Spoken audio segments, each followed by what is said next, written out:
responsibility on the directors will make directors' position more vulnerable if organizations don't respond to ensuring that the directors are able to meet their responsibility in spirit. And thereby it will create more problems for directors, with the result that availability of directors itself will become an issue. Nobody would then want to be on any board of an organization that just does a tick in the box and does not follow the intent of the regulation in spirit. So that's what will happen.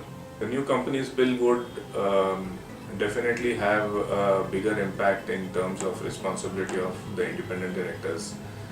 Not only independent directors but the entire boards, as the boards will now be responsible for the fair and actions of the company, but the additional responsibilities that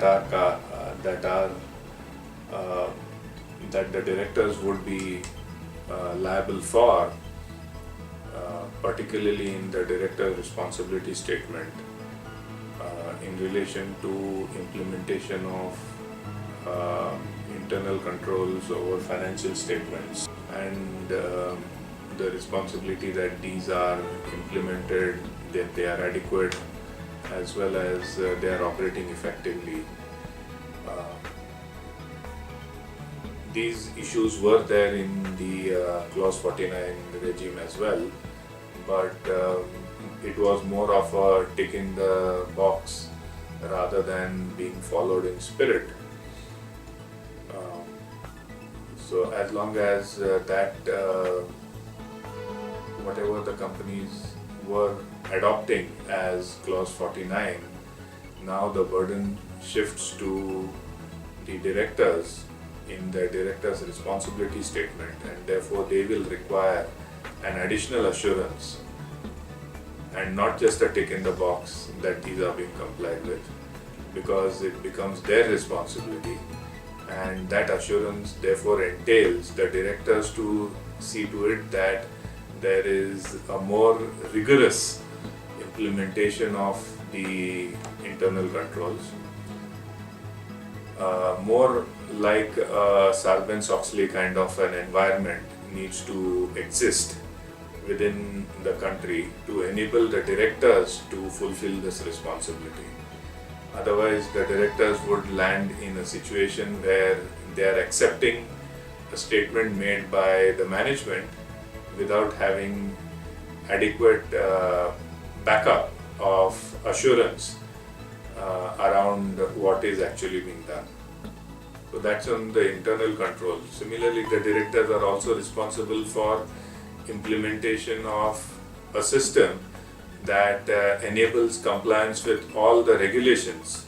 It's very difficult for directors to have an idea of all the regulations, particularly where organizations are dispersed all not only in one country but operating out of multiple countries. And if you take a look at any of the IT companies in India, primarily they will be operating in somewhere around 60 or 70 odd countries.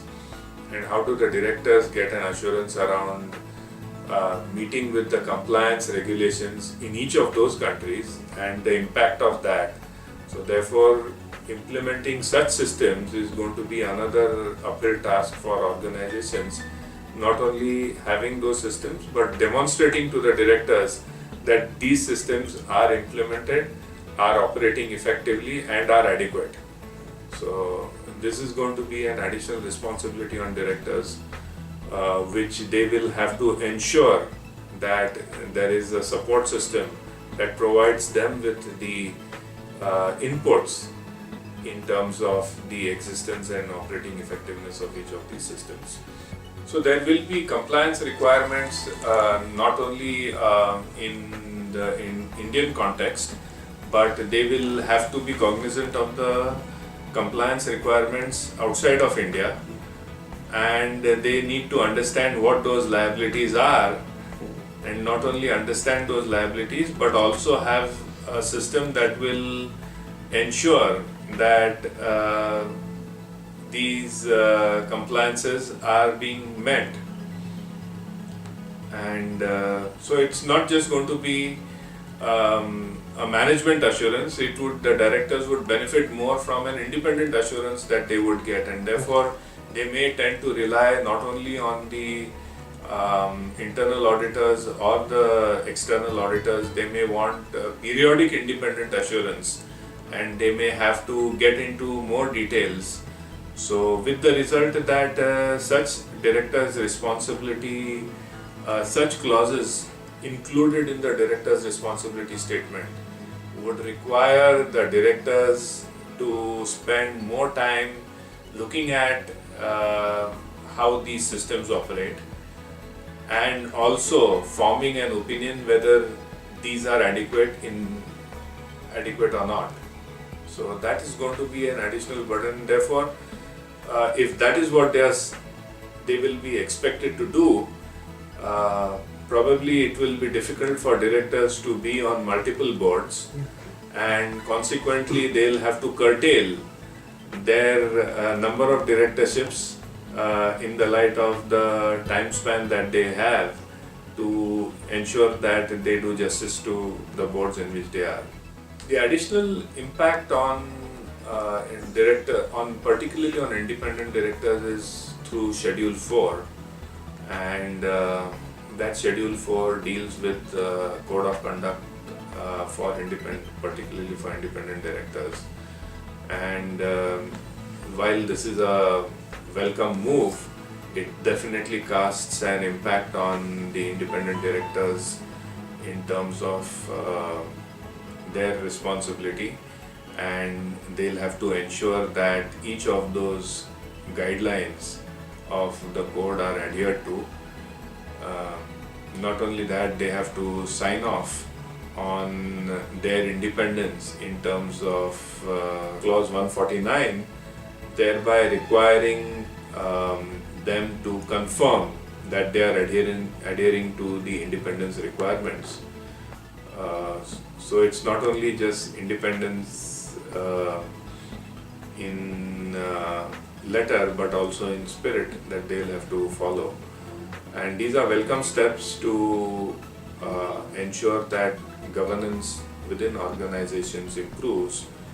However, the more important aspect is culturally the Indian companies also need to respond to enable directors to adhere to these changes, whereby the organizations that were earlier putting a tick in the box in relation to clause 49 requirements need to ensure that they follow in spirit, as the burden now shifts from compliance by the management to compliance by directors. And therefore, if organizations want to have good directors on board which will contribute to the success of the organization, it is important that they meet with all the guidelines and the criteria that the corporate governance clauses require organizations to ensure that the directors meet with their responsibilities. So that's in sum and substance what in principle the clauses require. There are a large number of clauses where the bill refers to as may be prescribed, and therefore the devil is in the details of what the prescriptions would define, and we'll have to wait and see what the rules come out in terms of the details that they prescribe, and then take appropriate actions in terms of enabling organizations and directors to respond to their liabilities as well as the changes.